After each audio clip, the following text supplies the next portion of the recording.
Welcome to spice mix சமையல். சோளே பாலக் தான் நான் செய்ய போகிறேன். இது வந்து சப்பாத்தி, நான், சாதம், சீரக சாதம் எல்லாத்துக்குமே நல்லாயிருக்கும். ட்ரை பண்ணி பாருங்கள். வாங்க எப்படி செய்யலான்ட்டு பார்க்கலாம்.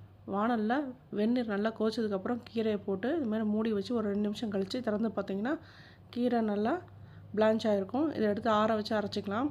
வானலில் 1 ஸ்பூன் எண்ணெய், கடுகு, சீரகம் உங்கள் விருப்பம் தான் போட்டுக்கிறதா இருந்தால் போட்டுக்கோங்க. ஒரு வெங்காயம் போட்டு நல்லா வதங்கட்டும்னு வெங்காயத்தை நல்லா வதக்கி விடுங்க. வதங்கிறதுக்கப்புறம் 1/2 ஸ்பூன் அளவுக்கு இஞ்சி பூண்டு விழுது, மிளகாய்த்தூள், 1/2 ஸ்பூன் மல்லித்தூள், 1/2 ஸ்பூன் மஞ்சப்பொடி எல்லாத்தையும் சேர்த்து நல்லா வதக்கிக்கோங்க. வதக்கிட்டு தக்காளி, ஒரே ஒரு தக்காளி தான் நான் சேர்த்துருக்கேன். உங்களுக்கு விருப்பம்னா 2 கூட நீங்கள் சேர்த்துக்கலாம். 1 கப்பு அளவுக்கு வேக வச்ச வெள்ளை சுண்டல் அதை சேர்த்து நல்லா வதக்கி விட்டுக்கோங்க. தேவையான அளவு உப்பு மூடி போட்டு நல்லா 3 நிமிஷம் நல்லா வதங்கட்டும்னு விட்டுருங்க. அப்போ தான் காரம்லாம் நல்லா சார்ந்து வரும்.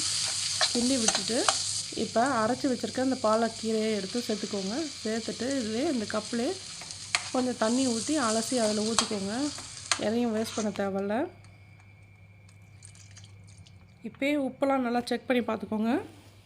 1/4 ஸ்பூன் அளவுக்கு கரம் மசாலா, இது ஆப்ஷனல் தான், உங்களுக்கு வேணா யூஸ் பண்ணுங்கள், இல்லைனா அதை ஸ்கிப் பண்ணிடலாம். இது மாதிரி நல்லா கிண்டி விட்டு வேறு ஒரு கொதி வந்ததுக்கப்புறம் ஆஃப் பண்ணிக்கோங்க. நான் வந்து இன்றைக்கி க்ரீமோ இல்லை பாலோ எதுவுமே நான் சேர்க்கல. உங்களுக்கு வேணும்னா நீங்கள் சேர்த்துக்கலாம். ரொம்பவே டேஸ்ட்டாக இருக்கும். ட்ரை பண்ணி பாருங்கள். இங்கே பாருங்கள், நான் இன்றைக்கி தவா ரொட்டி தான் போட்டிருக்கேன்.